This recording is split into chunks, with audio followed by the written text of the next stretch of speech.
I'm Rye, your Codega, here to lead you through the shadows of the unknown. My journeys have carried me across hidden corners of the world to places steeped in wonder, whispers, and unanswered questions. Walk with me as we uncover ancient civilizations, unravel unexplained phenomena, and chase the legends that refuse to die. Welcome to Codega's Codex of Curiosities.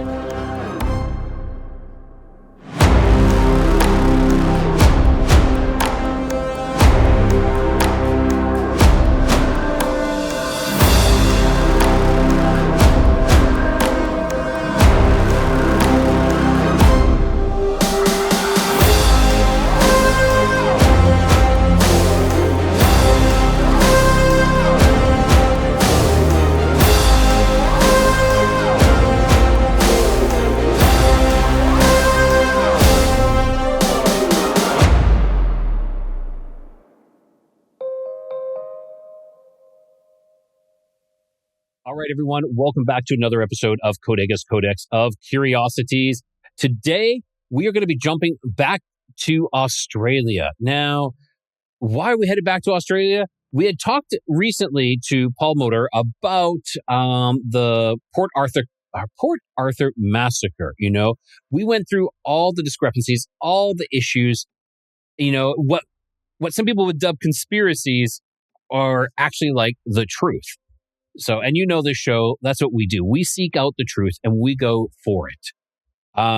Now, before we jump in any further, I'd love it if you guys are watching, just to hit that subscribe button. Make sure you guys, if you're listening, I prefer a 5-star review, but listen to the show after.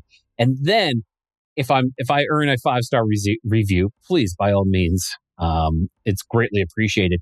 Now, today we are going into where? Well, today we are going to jump, like I said, we're going to jump back to Australia, and we are going to be talking about the latest shooting, the latest mass shooting at Bondi Beach.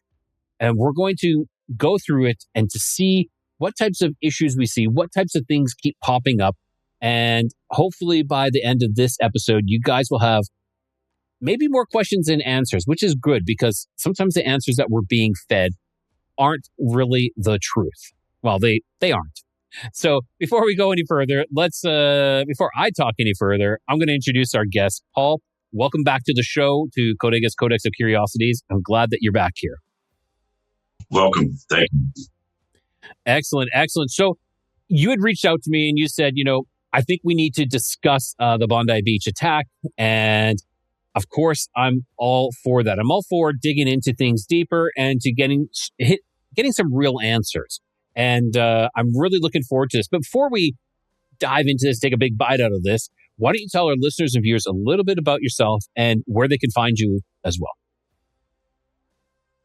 My name is Paul Motor, and I'm the creator of the Voss Files, which is an online filmed YouTube channel specifically focused on Australia's infamous Port Arthur massacre, which occurred 30 years ago in 1996 in a sleepy little part of Australia. It was Australia's biggest mass killing, mass shooting, which involved a young man going to a very popular tourist site, which was an old penal colony, and opening fire with high-powered semi-automatic weapons and killing 35 men, women and children and injuring 23 others. And it led to the biggest shake-up in firearm ownership in Australia. This was 30 years ago, and once these sweeping reforms banning high-powered semi-automatic firearms and pump-action shotguns and the like were brought in, Australia has often been lauded as the example of how you can control firearms and that there are no more threats within the country. So for 30 years, it's been argued we've never had any more mass shootings, but that's not the case.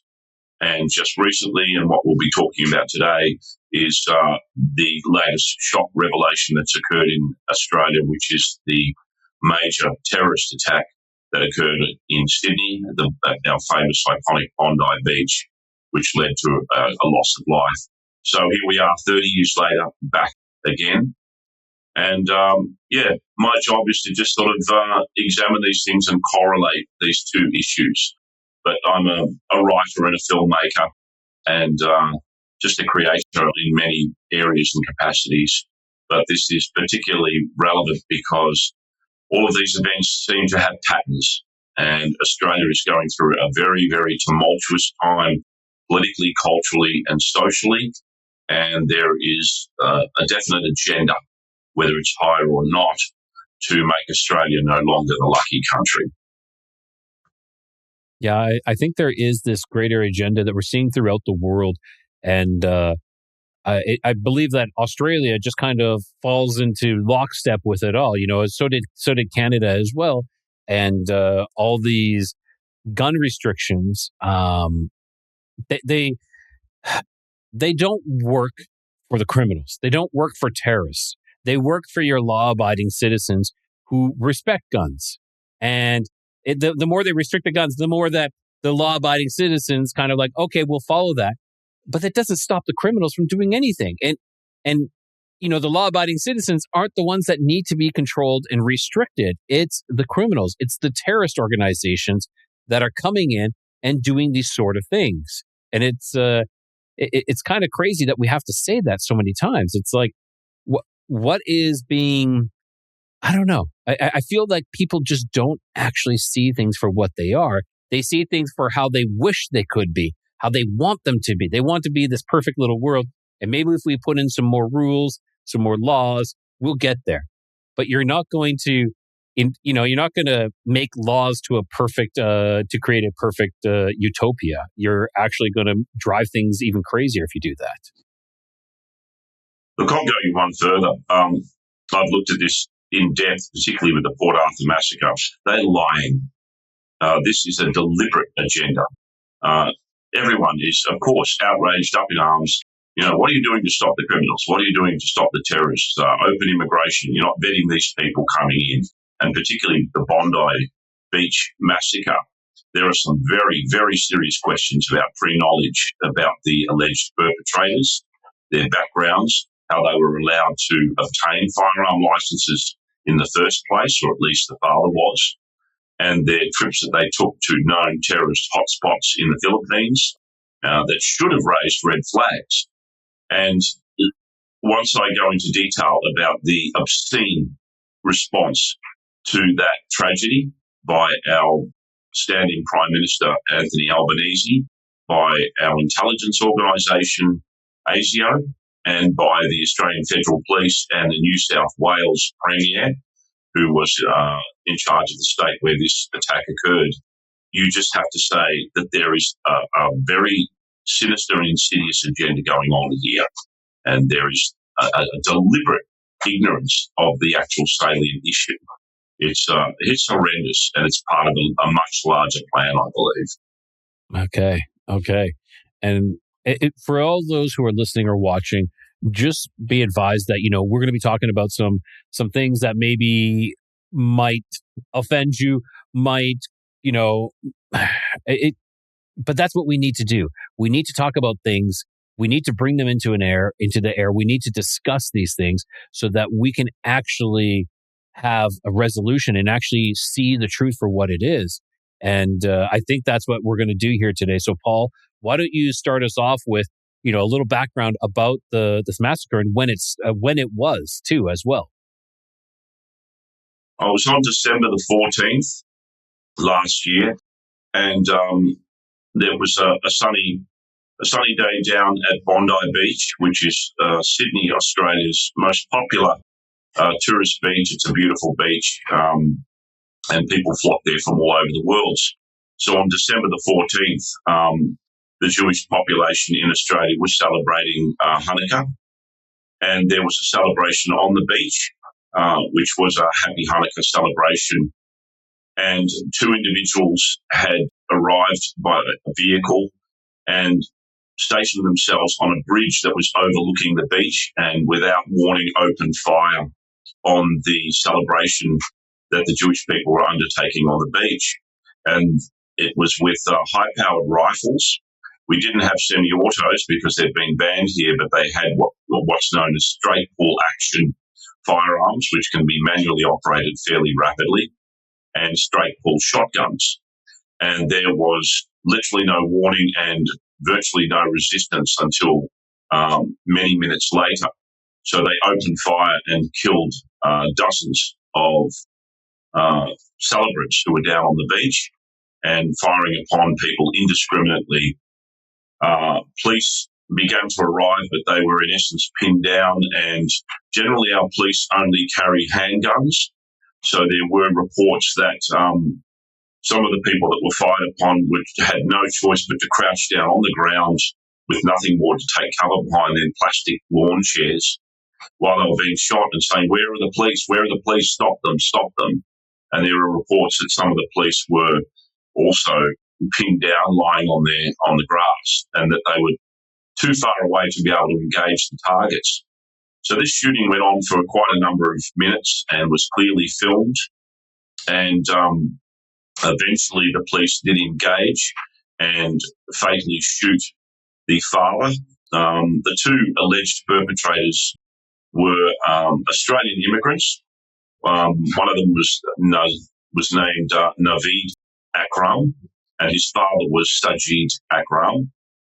And they had come to the country, and the father had obtained a firearm license legally and lawfully and owned 6 firearms. And these were not high-powered semi-automatic rifles. They were straight-pull legal firearms. And however, the son was not permitted to have a license, and he was on an ASIO watch list. ASIO is our intelligence agency. So they were tracking the son because of his associations with, some of the radical imams that preach hate in our country, and some of his activities and associations. And yet nothing came of that 6-month observation. And then at some point, he was able to join his father and plan this attack. So this was a horrendous, this was the biggest terrorist attack that we've now experienced on our soil. We have had others, the classic lone wolf attackers that in some cases drive their vehicles into pedestrians. In one case, a radicalised youth had attacked police officers with a knife. So we have had terrorist attacks, homegrown terrorist attacks on our soil, but nothing of this magnitude. So this took place on December the 14th, and once again, shockwaves have gone throughout Australia and all over the world. Jeez. Okay. And it's crazy that the son was already someone who was on a watch list, that they're watching that. And I find it kind of bizarre that if someone's on a watch list, you would think that maybe then the father would be on a watch list as well, just because of association. We know that he's got firearms. We're just going to keep an eye on him as well due to family ties. It doesn't mean it. I'm not saying that means that person is evil, but we should nonetheless keep an eye on it. If this person is under scrutiny, we should kind of watch everybody else he is associated with, including family. Yeah. What goes even to the heart of the matter is, in essence, the blame. And fingers are very being pointed at the government and the failures of the intelligence organisation. So just for a bit of background for folks in Canada and America, with Australian gun laws, we don't have a constitutional right to own firearms. It's considered to be a privilege. And there are very, very strict parameters to be able to give people firearms licenses. You have to be what is declared to be a fit and proper person. So if you commit some kind of violent crime or are involved in drug trafficking or anything like that, or, of course, anything that could be construed to be terrorism in the planning, you are not a fit and proper person and you would not be granted a license. When I talked about patterns before, I could go quite a lot into a lot of shootings that have occurred in Australia fairly recently, where the perpetrators were on radars or were definitely not fit and proper persons, and yet were somehow permitted to be given lawful firearm licenses, which they then bought firearms and opened fire on the population or killed loved ones. And once you start to look at those patterns, you have to make the logical explanation and say, well, it's either a total incompetence by the authorities and ignorance of what they should have done, or it's deliberate, and that they've allowed certain people access to firearms, knowing who they were, knowing what they were planning, and then basically in employing the classic Hegelian dialectic, which is problem, reaction, solution. Oh, we've got a problem. We've got this person's open fire. The solution, well, we'll ban guns and we'll heavily restrict, the population in some manner, what they can say and what they can do. And then, of course, the solution is to do that. And that's not only have they once again tried to use this terrorist act to use far more sweeping bans that we already have. We have some of the toughest gun laws in the world. And now our Prime Minister Anthony Albanese has gone, oh, well, we've had this terrorist attack. Now we have to ban guns and put the restrictions on law-abiding firearm owners. But not only that, he's introduced an anti-hate speech bill. Australia does have a bill known as 18C, which makes it literally and legally an offence to offend somebody. So on racial grounds or religious grounds, if you offend somebody, technically you can be charged. Now they've gone further with this hate speech bill, which is designed, of course, to ban any kind of activity which could be considered hate speech. And the wording of the bill, which is being fiercely debated in Parliament, is that you only have to be in fear that somebody has directed hate speech towards you, and that person can be charged. So it's very clear that once again the pattern is arising from a traumatic event, and the government are exploiting this for all the wrong reasons. They are totally avoiding the salient issue, which is the permission of hate speech imams in this country who are radicalising our youth, that are going out there to advocate hate and violent acts. They're ignoring that. The bill that was put forward by Prime Minister Anthony Albanese was a 144-page draft report, and there was not one mention of radical Islamic terrorism as being the issue related to the bill. Now, these people were definitely radicalised. They had the black ISIS flag in their vehicle.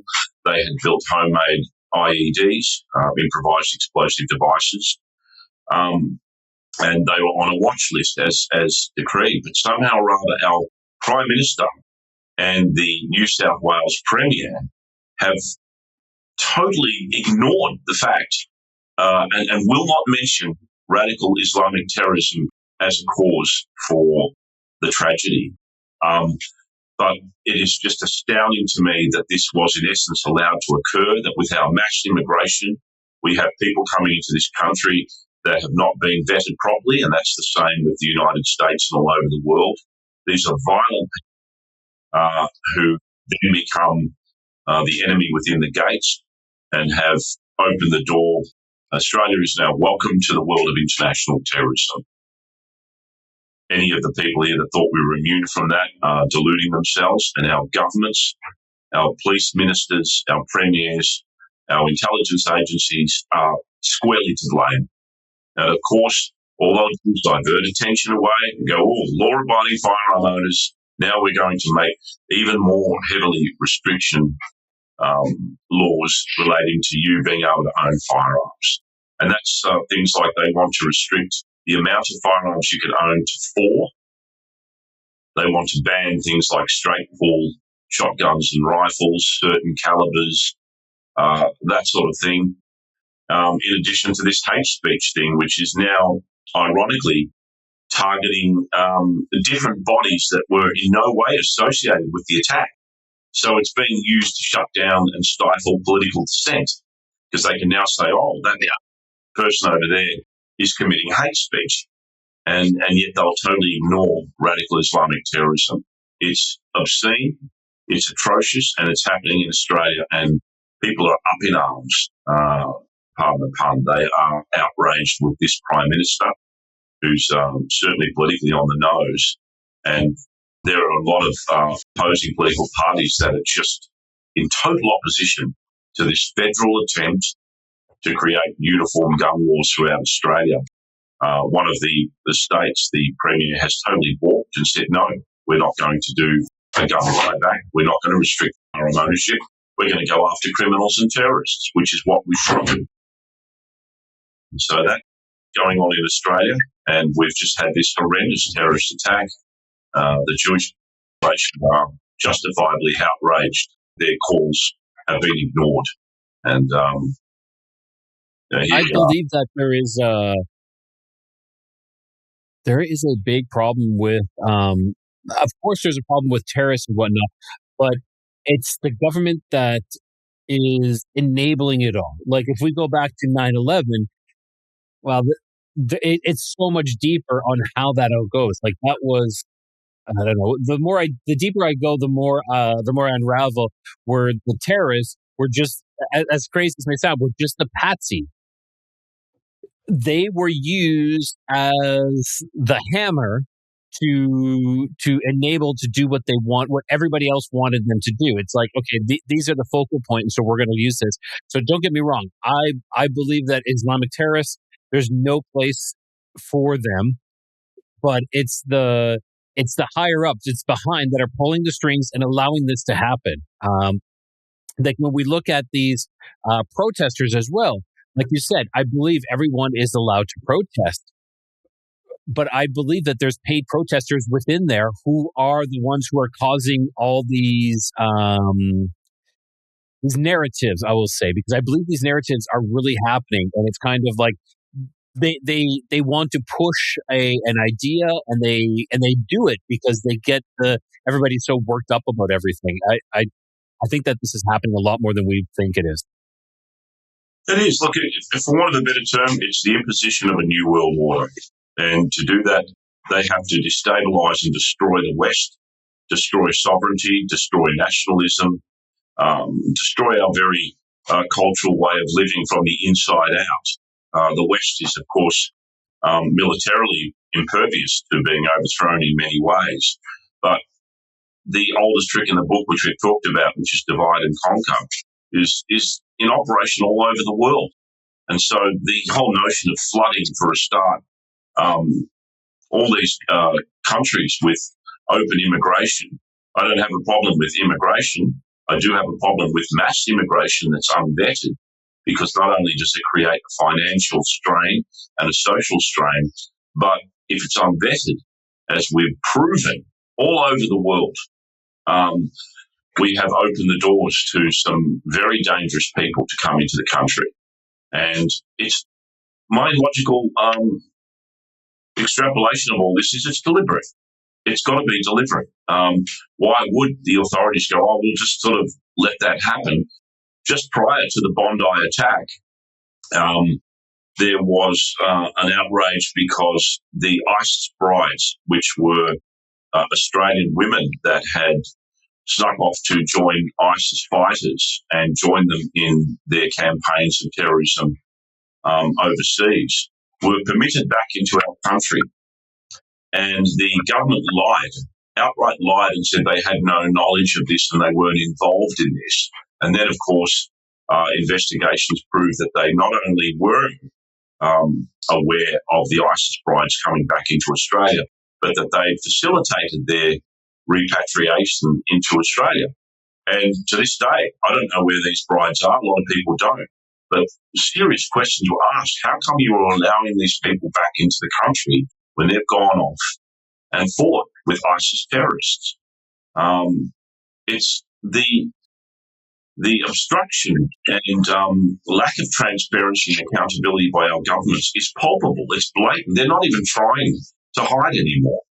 They are just pushing this agenda culturally. And, of course, if you dare to speak up and criticise it, very soon you're going to find yourself charged under the hate speech laws for anti-Islamophobia and anti-hate speech and all that stuff. As they say, there was a famous saying, ask who controls you. It's who you're not allowed to criticise. And this is the problem. Australia is at a turning point. We are at a crossroads. There is a very spirited fight back now. The public outcry is of a magnitude that's never seen before.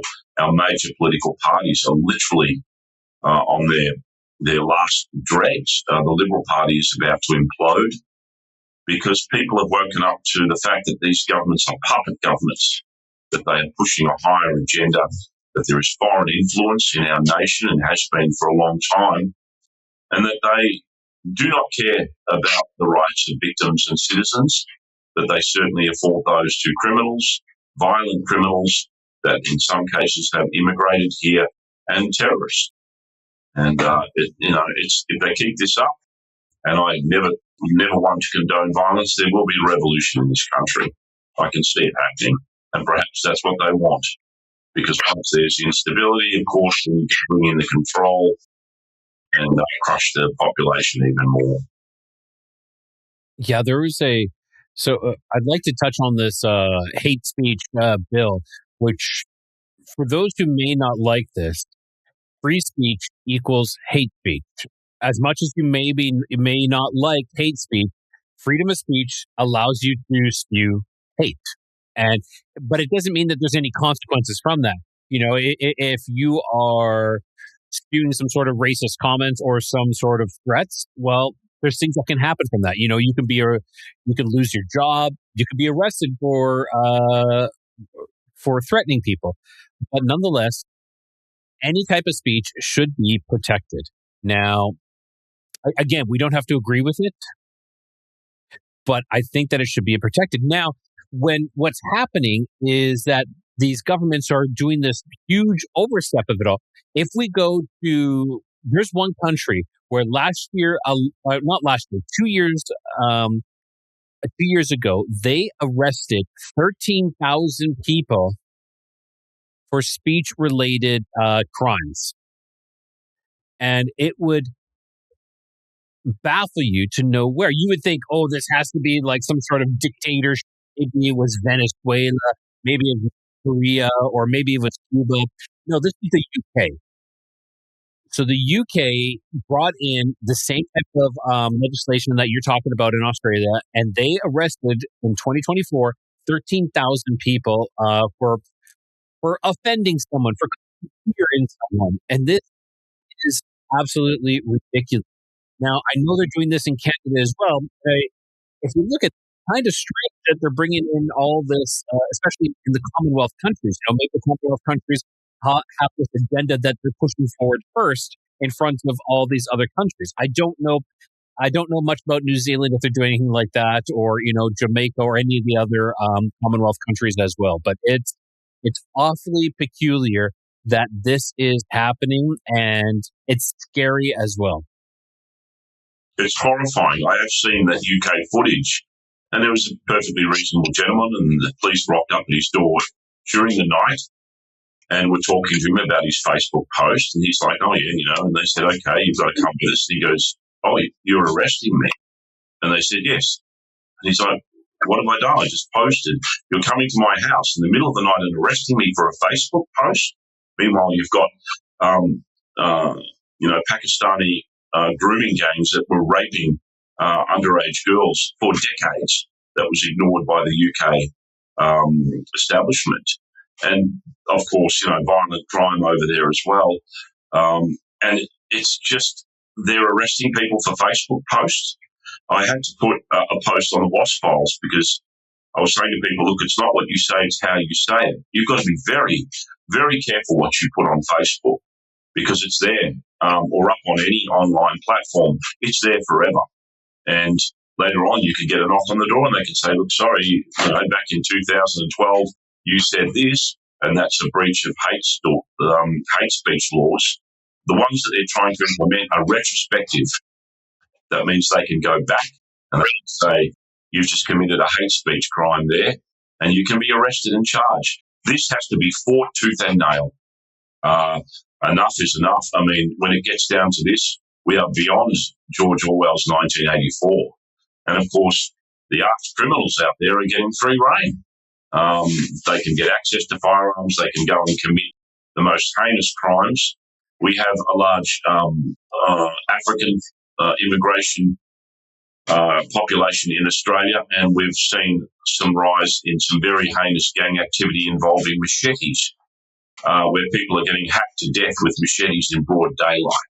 Now, this is Australia. We never had that kind of crime.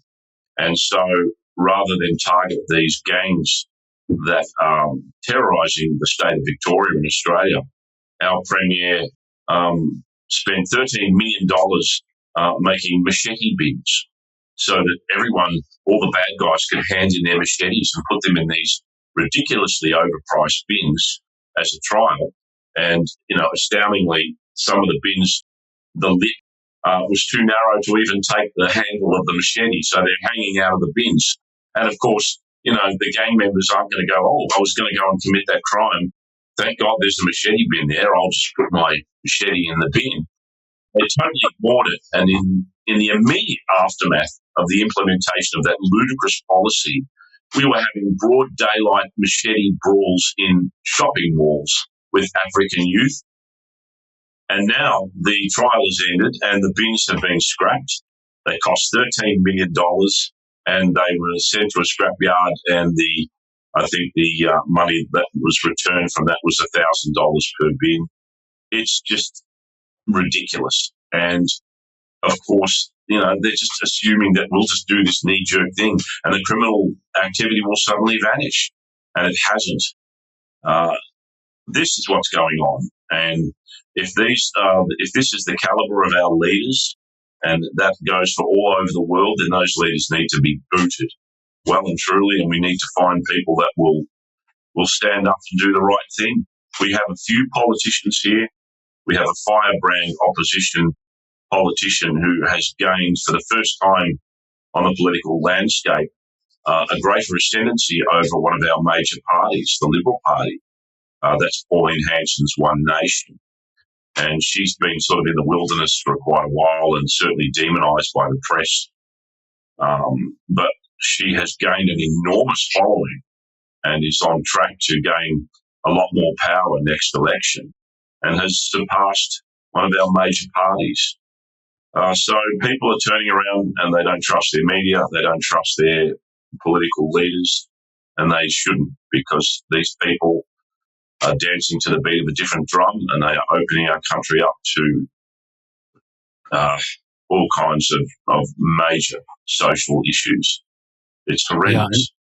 Yeah, and that is something that has happening throughout the world, throughout the U.S., Canada. We see U.S. on the big world stage because everything is broadcasted, whether it be social media, on the TV, and we see like all these different sides to it. I think there's sometimes 3 to 5 different sides that we really need to take into account. You have like the left, you have the right, you have the mid, you have the center, you have the corporations, you have the political parties, you have everybody who has a different point of view on this. But I think we just need to start realizing where we're being gaslit from and why, so that we can step back, stop being gaslit, and make those positive changes, whether it's electing an official who actually was one of us, or is one of us, who can actually bring in some sweeping changes. But the only thing that concerns me is that once a person is put up there, that then they become susceptible to any type of blackmail or any type of coercion or anything like that. It's kind of funny how I get, like there were some people who I was rooting for in the U.S. to get into, I'm not saying presidential power, but get into a position of power. And now that one person is, now I'm skeptical. I'm always skeptical of them because they're in a much greater position where they can be blackmailed or coerced or something along that line. And so I still always watch things without rose-colored glasses, it's kind of like, let's see what's really going to happen. And of course, I have things that I want to happen, but I'm going to always hold those people accountable. And I think we always need to hold people accountable, no matter how much we want them to be our political leader or anything like that. We always still need to be able to say, yeah, you're doing good here, but you really messed up here. And we can't be the 100% cheerleader. I think we should never be a cheerleader of anybody. We should be give them credence where they do something good, but when they do something bad, we need to criticize, and they need to know that we're upset with that. In my opinion, and I've looked at this legally, our governments and our intelligence organisation and police have opened themselves to being criminally negligent in allowing the situation where the Bondi attack had occurred. Now, I've looked at this because criminal negligence can come about from the action whereby, or inaction whereby the general population is harmed. And there are so many examples of that in relation to the Bondi attack. So going back to that attack, the blame not only rests with the government and the powers that be, but in terms of accountability that you're talking about for our governments. People are screaming for accountability and responsibility to even be acknowledged by our leaders, and they are blatantly just ignoring it. Petitions, which is generally the only recourse of the general population to dispute a government activity or endeavour, are coming in their hundreds of thousands and being tabled in Parliament. And some of the obfuscation from our leaders is just very telling. And I think it's reaching a point where people are saying, they're starting to resist and say, no, why, as a law-abiding firearm owner, for instance, why should I have to sacrifice my God-given right, which should be a God-given right, when I've done nothing wrong and I'm in no way associated with a radical Islamic terrorist? Of course, the determinations of this attack have to be met and investigated, evaluated, and then examined fully, because we haven't yet had a trial. The surviving alleged perpetrator, which is the son, Naveed Akram, has yet to face trial. Astoundingly and outrageously, also, our government had resisted calls for a long time until they could not ignore the deafening din to employ what's called a royal commission, which is a public royal commission of inquiry in great detail into the tragedy. And they were basically ignoring that and saying, we're not going to have a royal commission. And then the voices became so deafening that they had to accept that we needed one. So we are supposedly going to have a royal commission, which the Port Arthur massacre never had, and that was another major gun crime.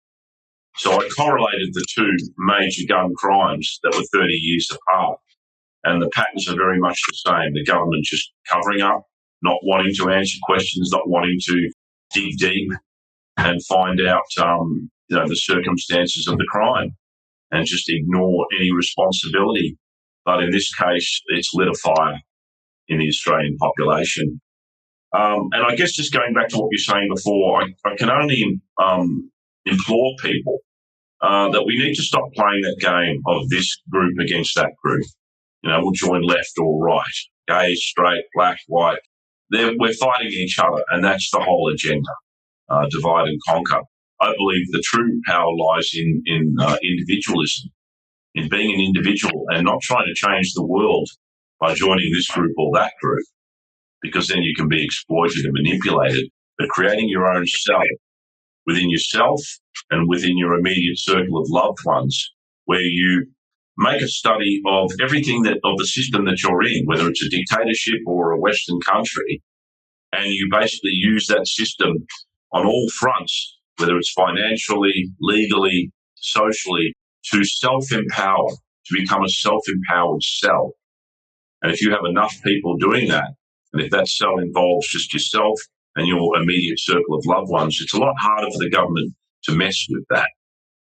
They are running with the ball, as we've discussed, with the division, the engineered division. I don't want to get drawn into, the stance on the Israeli-Middle Eastern conflict.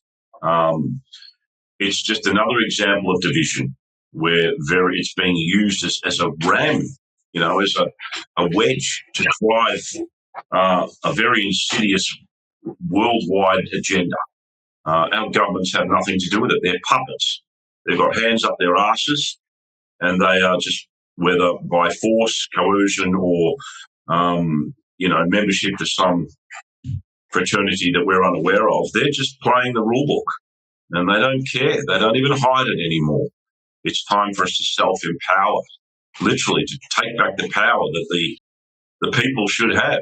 Supposedly we, the people, in the States, and that our governments work for us. And it's just been thrown aside. And this terrorist attack is just yet another driven wedge just to create instability within our own country. Now, Paul, what do you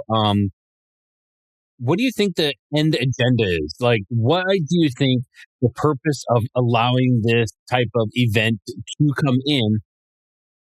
What are they trying to achieve by this? I brought this up, and I bring this up quite a lot in discussions with, once again, the agenda behind the Port Arthur massacre, which occurred in Australia 30 years ago. And people often say, oh, look, yes, after that they took guns. It's about gun control. They want to disarm us. That is certainly an agenda of the United Nations. They have their manifesto, which is Agenda 2030, which initially was Agenda 2021, and that was total civilian disarmament of small arms by ostensibly 2030. That's part of it. But I've always said the oldest motivators in the book, and anyone who studies history, and if they haven't, they should, going back centuries, is power, money, influence, and control. On a greater level, there are some very heinous organisations that, in essence, want to have a new world order. They don't want an individual, passionate, nationalist society separate. They basically want an easily controllable, subservient and compliant population that will do what they're told, and if they're not, they will be crushed, that they will have their freedom stripped away, and supposedly it will create this wonderful utopian society where we don't have imbalances and poverty and violence and things like that. I guess if you read the book or watch the series about Brave New World, it postulates this wonderful utopian society where everyone has their place and everyone is controlled, and they're given their little outlets to be able to let off steam, so to speak, but people slip between the cracks. So the problem with the New World Order, which I definitely think is the agenda of higher powers such as the World Economic Forum and Charles Schwab, Bill Gates, and all of those monsters, we'll call them that, is to basically make a population that in essence is a herd population that will not have a sense of their own self-power, even a sense of individuality, where they'll say, no, I am this kind of person. I am of this country. I'm proud of my flag. In our country, they're bringing in the hate speech laws, but then we had the population that had gathered on our Australia Day, which is designated to be January the 26th. And some people are in favour of it, saying it's, the birth of our country, and the opposition is saying it's Invasion Day, when the white race came to Australia and subjugated the Indigenous population. And the opposing side was burning the Australian flag. And so people were saying, well, hang on, you're saying we have to have hate speech laws, but someone's burning our flag. It's not against the law to burn our flag. They do that all over the world as well. To me, that is hate speech, but it seems to be a hate speech for thee and not for me. So I guess we're getting into a slightly philosophical area, but it's about the power it sounds contrite, the power has to come back to the individual, to people. And these governments, they need to be hauled out and overthrown, not violently. I don't believe in violence, but we've got to do something, because they're very, very powerful forces at work here. Call it the cabal, call it the globalists, call it the 28 wealthy families that own 90% of the world's wealth, and the rest of us have the 10% of the crumbs. the Rockefellers, the Rothschilds, the Gettys, whoever else. The sort of people that meet the Bilderberg Group and Davos and dictate the outcome of the world. And of course, people are arguing that the ultimate agenda is depopulation of the planet. The Georgia Stones clearly had a charter for a new century for humanity, and one of that was maintain the human population at no more than 500 million. You go, oh, well, there's 8 billion of us on the planet. How are you going to do that? Yeah, Paul, you read my mind completely on that. I was actually going to bring up the Georgia Guidestones with the cap population of the 500 million. And also, this is interesting that the Guidestones wanted to unite humanity with with a living new language, meaning like a one language. And that would kind of bring us back more to a biblical age of when we constructed the Tower of Babel. And that was to maybe access back into heaven. And at that point, we all spoke one language, but the Tower of Babel was destroyed and the 12 tribes were scattered and their languages were all mixed up so that we couldn't communicate in unison to be able to do something of this nature again. So it's quite fascinating you bring up the Georgia Guidestones because that was in the back of my mind as well. Yeah, that was a very interesting monument. There was a bit of mystery about how it was built, who built it, and of course was defaced and graffitied, and then someone blew it up. But, when you've got people like Bill Gates openly discussing eugenics and depopulation agendas, and of course what's coming out now in the Epstein files is emails from Bill Gates in relation to the vaccination program and COVID, and I believe I read an email where he said, yay, let's hope we can pull this off, or something along those lines. So, as you rightly surmise, the test that gets put on the population is the test we too often fail because we're acquiescent. We don't question. We don't sort of say, hang on, you want to put something in my body without it being tested. We just blindly go along and walk into the showers, to use a distressing metaphor. And they're very much aware of that. And I think, we had the toilet paper crisis here during COVID where people were literally stockpiling their garages with toilet paper because the edict went out, look, there's going to be a shortage of toilet paper. And I was just astounded. I just thought, okay, if you're going to stockpile food and water perhaps, or emergency generators, but toilet paper, people going mad in supermarkets and attacking each other over trying to get more toilet paper. And it was a test that just showed how ridiculously compliant people are and how subject to fear that they are. Fear is the thing that defeats us all. And people have to stop being afraid, and they have to make our governments afraid. There is a famous quote about that. Governments should be afraid of their people. People should not be afraid of their governments. And, I want to get off my soapbox, but it's just like the terrorist attack that occurred here is yet another nail in the coffin of our own individuality, our freedoms, our rights. Australia has less rights in some cases than some of these more despot countries in Asia. I have people who live over there laughing, saying it's so much more permissible over here in Southeast Asia. I've got a friend in Myanmar who stated that, and I was astounded. We are a police state here, a draconian state. We're following along with UK. UK's lost. I mean, the activities that are going on over there, but of course you can see all the crowd are rising, and all over Europe. America is certainly at its crossroads as well. This is the fight, but we are in a fight for our very souls and our lives and our freedoms.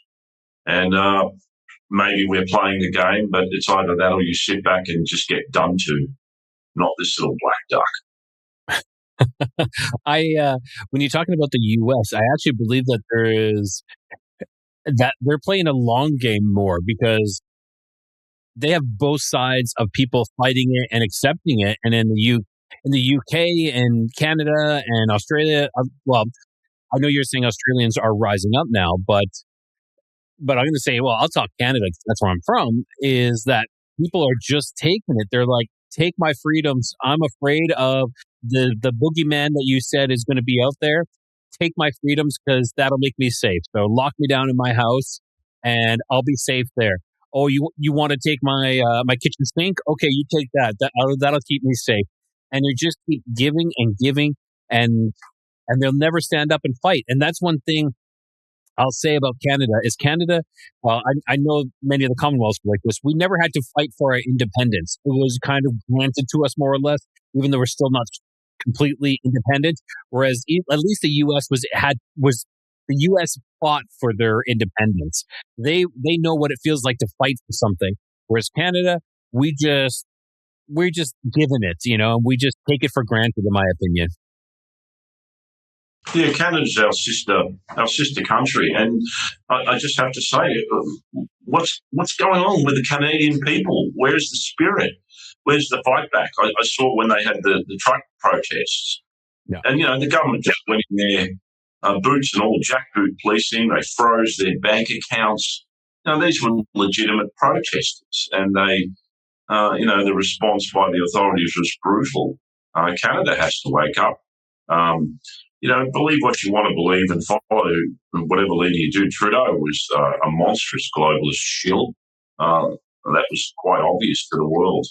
And I just see this disempowerment, this reduction in a spirit, in a will of people all over the world. Canada is certainly victim to that, and Australia very much the same. And where's our spirit, our renegade? Fuck you to the governments. It needs to come back big time. If enough people stand up, then the government has to secede. And if they don't, what they usually do is you'll also see that there is conversely a militarisation of the police. And suddenly, when there is a protest, you've got them firing pepper ball, semi-automatic guns into the crowds, and they're wearing, like a RoboCop type anti-riot gear that we've never seen before.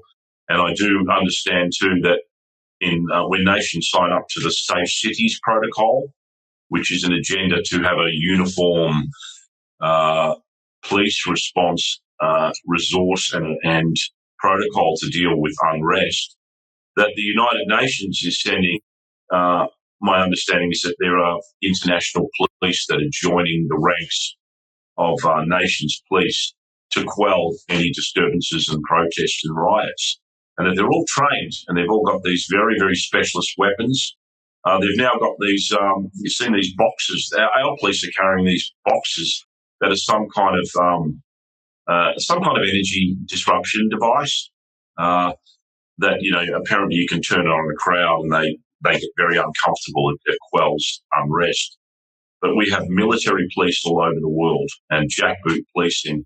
And that, of course, is another very clear indicator of a very draconian New World Order where the police have the power to crush you mercilessly. Once again, and we ignore the kind of protests that are happening in Iran and sort of say, well, they're killing their populations in the tens of thousands, just murdering them. Because their forces don't care. You can protest all you like and they'll just put you up against the wall and shoot you. And this is what has to be fought. If it gets to that stage in your country, in Canada, and certainly in Australia, then as they say, when the law becomes unjust, resistance becomes duty. Dangerous talk now. But it shouldn't be. It should be open, informative and reasoned discussion and debate. I agree. And I believe there's so many facets to this that is causing the decline and the decline of our civilization. And we're hitting a point where people are becoming too complacent, too weak.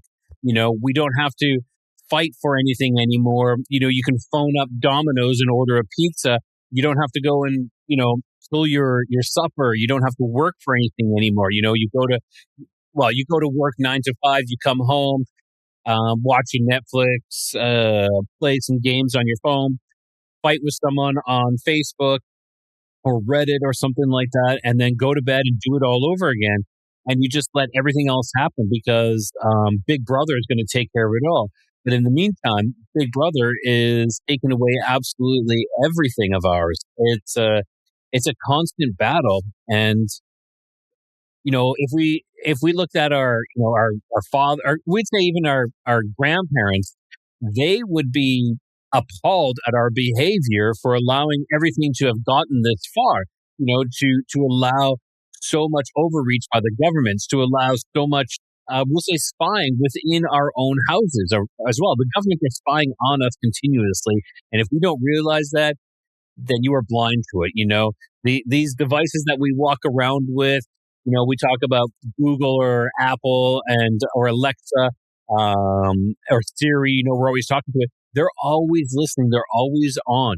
We are being monitored all the time, and it's crazy. So the government has more tabs on us than we actually know, and they favor us to be complacent. They favor us to be doing, calling in and getting Domino's or McDonald's or something like that. They want you to be complacent. They just want you to stay at home, don't do anything, and just be a good little sheep. But like you said, we have to start standing up. We have to start saying no, and we have the numbers. We have the numbers to do it. It doesn't mean we have to be violent. We can literally stop doing certain aspects of our lives, and we can stop. I don't know. Let's say the gas stations are charging too much. You stop going to one gas company completely, 100%. You stop it. You watch things change just like that. So we have the power in our numbers, and it's so easy. We had an interesting situation where we're overrun in this country with some pest species. We have a particularly obnoxious plague proportions of wild pigs, and they rampage through farmers' crops. And we're talking, 50 to 100 of these big, dangerous animals. They have very large tusks. And people are saying, why do we need semi-automatic firearms? And farmers are like, have you ever seen 50 or 100 pigs rampaging through my crop? I can't go out there with my little 22 or my single-barrel shotgun and pick them off. And now it's gotten so bad that the farmers are pleading with the army to come in and get rid of these pigs. Not only do we have wild pigs, we have wild brumbies or horses, foxes, rabbits, goats, camels. Even our national symbol, the kangaroo, are in plague proportions. They are starving to death. They are eating the vegetation down to the roots. And hunters perform a conservation aspect by getting rid of pests. And some of them are arguing what you've got now is out of control plague proportions of introduced species that are destroying our flora and fauna. And it's like, okay, well, if you want to take the guns off us, over to you. You go and round up. Apparently there's more wild pigs in Australia than there are people. And our population is 28 million. So that's a lot of wild pigs. And you wouldn't want to tackle one of them either. They are a big animal. They are an aggressive animal, and they can gore you to death. So these are some of the salient issues. It's just there are reasons why. Look, the whole notion, too, of a civilian population being able to defend itself, you don't have to support that. I do. The constitutional Second Amendment is there not so much for self-defense, but to allow American citizens to stand up against the tyrannical government. And as you stated, the Civil War, Americans turned on Americans, and the bloodshed was horrendous. And they decided we want to have a protection against a tyrannical government. And if you don't have that protection, well, very quickly you can find out that tyrants who run countries disarm their populations and then murder them in their millions, which is, I looked at the gun laws in Iran, and strangely enough, coincidentally enough, very strict gun laws in Iran. You're not allowed to own guns. And now the Ayatollah is just murdering his protesting population in droves and even rolling in tanks, I hear. So that's the thing. It comes back to a self-resilience too. When you're talking about, all we care about is getting our mobile phones and going to work and, getting on social media. How many people out there know how to survive if the power grid goes down? Know how to find food, know how to hunt to get food, how to look after their loved ones, how to protect themselves. Self-defense, even basic self-defense. Self-empowerment comes down to not just relying on the authorities to look after you and all of the trappings that you take for granted, like electricity and food supply and fuel, but being able to survive and look after your loved ones if that's suddenly taken away. And that could be a natural calamity. We could have, a tsunami, as we've had in this region of the world, major geographical problems that could shut down an electricity grid like a solar flare or something. It doesn't mean you have to be a prepper per se, but I want people to find their guts, their courage, their resilience, their inner spirit, and their ability to just improvise, adapt, and overcome. And that means not sitting there going, "Oh well, the government will look after me," and there's some bad people coming to break into my house and take everything I've got. Well, the police will be here. They'll stop them. No, they won't. You have to do it yourself. Right. And that's what it's about, people, is individual. Be strong, be powerful, and don't play the game. No, and do you know that in Canada, in Ontario, they're actually telling people that if a home invasion happens, to leave your doors unlocked. First of all, they're talking about leave your doors unlocked, leave your car doors unlocked, and if they come in, just kind of back away and let them do what they need to do. That is the advice that the police and the politicians are giving the people right now. And I will say this is that the truth is that everybody has some crazy conspiracy friends, and we are trying harder to save your life than any medical professional or government entity ever has. And it's like, we say this not because we're like, oh, we're right. We say this because we want to help everybody. Yeah, it's sometimes it's hard. Look, philosophically, it's hard to care about the hoi polloi. Sometimes you just look at humanity and go, "Oh my God," it starts distressing. It's like there are people out there, one generation from swinging from the trees, and we're still in the shining apex of the 21st century.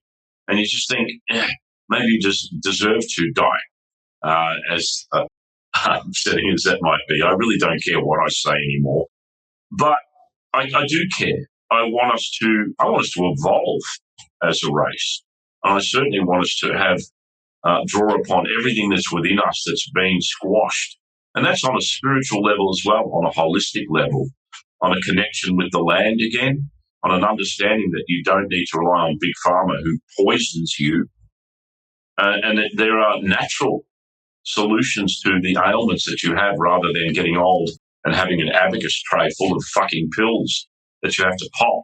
Everyone I know that's in that situation isn't healthy at all. They've got all these pills and medication, and they're sick as dogs, and they're addicted to them, and they're in the, of course, if you need medication, absolutely. I'm not against medication, but big pharma is part of the problem. They're certainly uncovering that in the United States, as well as food processing and all those sort of things. I'm med-free. I take nothing. I don't even take Panadol. I have my aches and pains and problems, and God forbid I'm healthy. My plan is I don't want to take anything. I'll deal with it, deal with the pain. We need resilience. We need strength. We need an alternative. Look into Chinese medicine, natural plant-based medicine. Well, that is what those medicines, that's what they're based off, all the natural medicines. They study natural painkillers. They study all that, and then they fabricate it and they make it into this petroleum-based type of medication that they give to you, that is fabricated off of or derived kind of thing from these natural cures. And they just want to patent it and make money off of it. And of course, there's these people call it side effects, but I call it poisoning. There's poisoning to this all. some of these are very extreme side effects too, and I've seen it firsthand. I have loved ones who have been addicted to things like Valium and Suboxone and the benzo medications for decades, and it just sucks the life out of people. And I mean, I've been to the doctor recently. I'm probably the unhealthiest I've ever been, and slight high blood pressure and a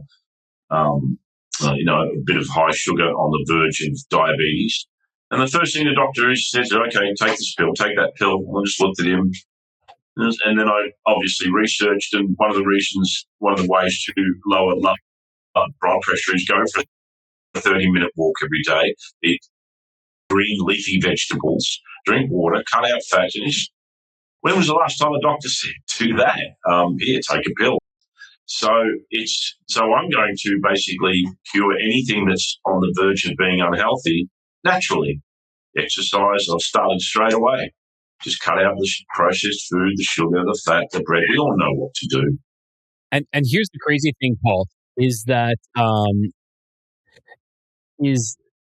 my father has high blood pressure, and he had to go on these high blood pressure pills.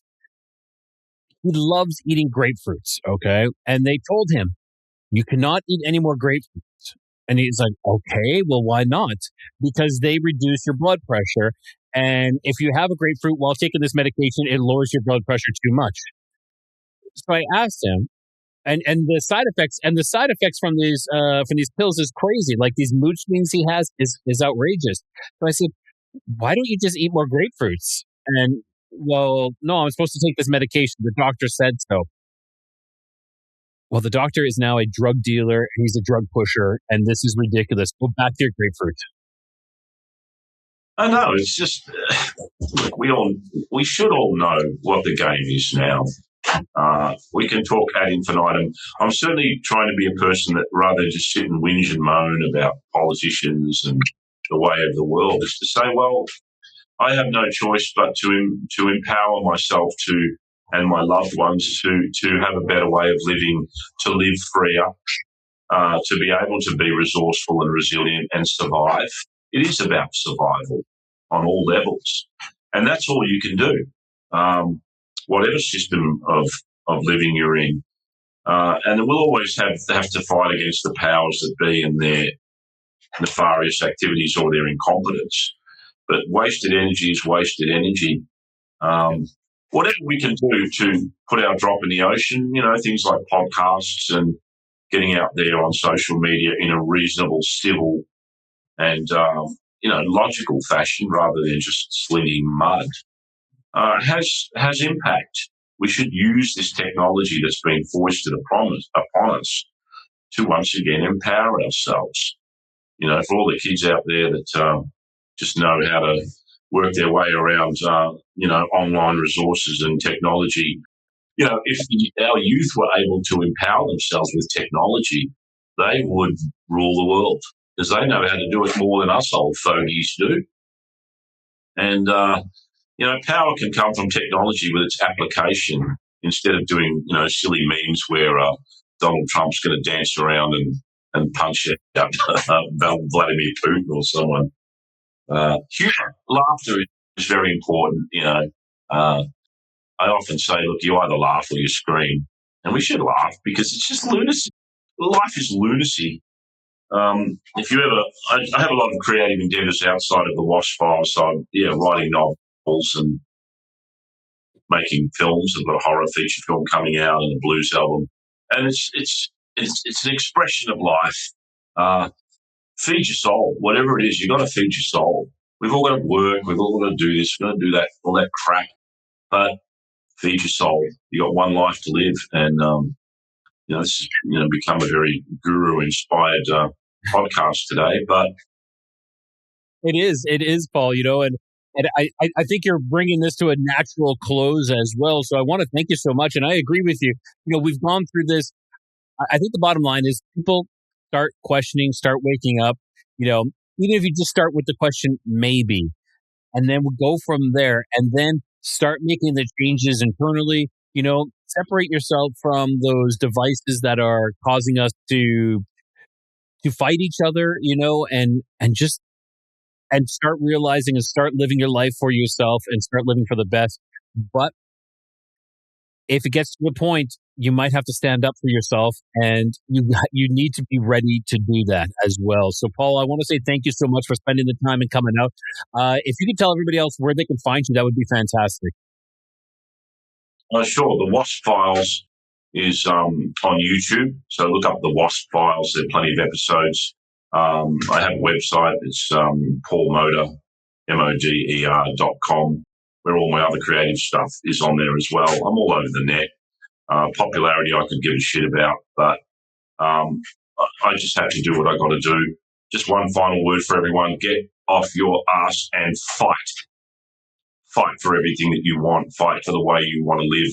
Fight for the country you want to live in. And fight the powers that be that are trying to strip your freedoms away.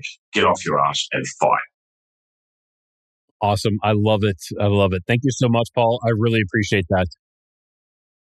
Let's talk again. And look, I'd love to catch up with you over in your country at some point. So, or if you're over here in Australia. So let's catch up and discuss further. I agree.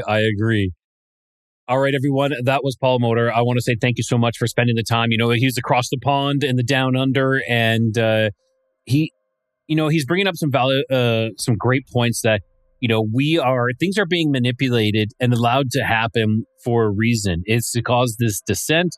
It's to cause us to, give up our rights. And some people are giving up our freedoms, and people are doing it hand over fist. Just, take it. I'll be safe. But this is all orchestrated. This is a telenovela. This is a soap opera. This is all being scripted. It's not to say, don't get me wrong, the terrorists are evil and they're bad, but they can't do anything if they're not allowed in. They can't do anything if they're not being allowed to do what they want to do. If they're being, but it is being done. It's kind of like a gun almost, a gun in itself can't do anything unless the people allow it to, unless someone, who is a evil person allows the gun to do evil things. And a gun is just a tool. I actually think the terrorists are almost just a tool that is being utilized. Sure, come in here. We're going to place you in here. We're going to cause a chaos and issue. And now we're going to go in and, like you said, problem, of course, problem solution. Of course, I'm messing it up. But there is a problem. They create a solution and they implement it. And that is what they're trying to do. They're trying to take away your freedoms. Be aware of what is all going on. Don't be gaslit either. Pay attention to everything. Okay?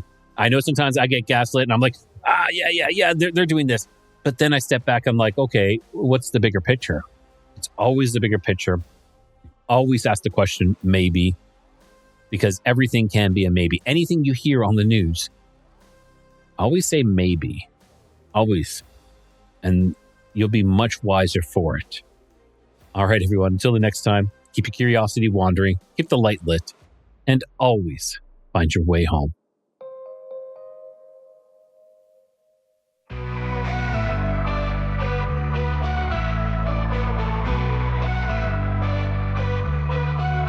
Beneath the stars where shadows grow, the Nephilim's echoes whisper low. Bigfoot roams through the forest deep, and Dogman prowls where the brave won't sleep. Across lost history we wonder why, seeking the truth that time tried to hide. Keep your curiosities wandering and the light lit. Through the darkness, don't ever quit. In the Codex, the mysteries come, and always find your way back home.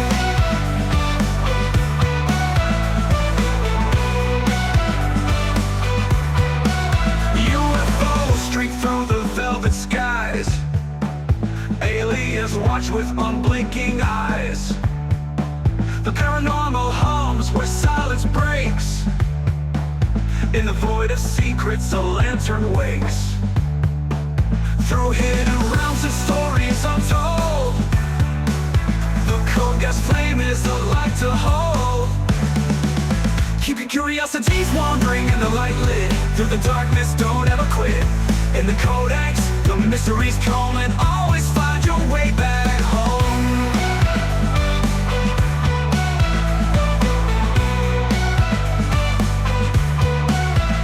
UFO streak through the velvet skies, aliens watch with unblinking eyes. The paranormal hums where silence breaks. In the void of secrets, a lantern wakes. Through hidden realms and stories untold, the Codex flame is a light to hold. Keep your curiosities wandering and the light lit. Through the darkness, don't ever quit. In the Codex, the mysteries come and always find your way back home.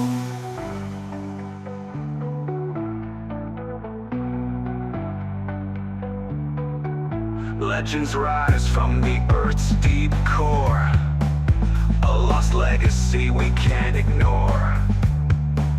With every step, the veil grows thin, revealing worlds where the strange begins.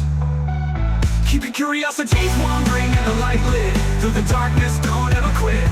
In the Codex, the mysteries come and always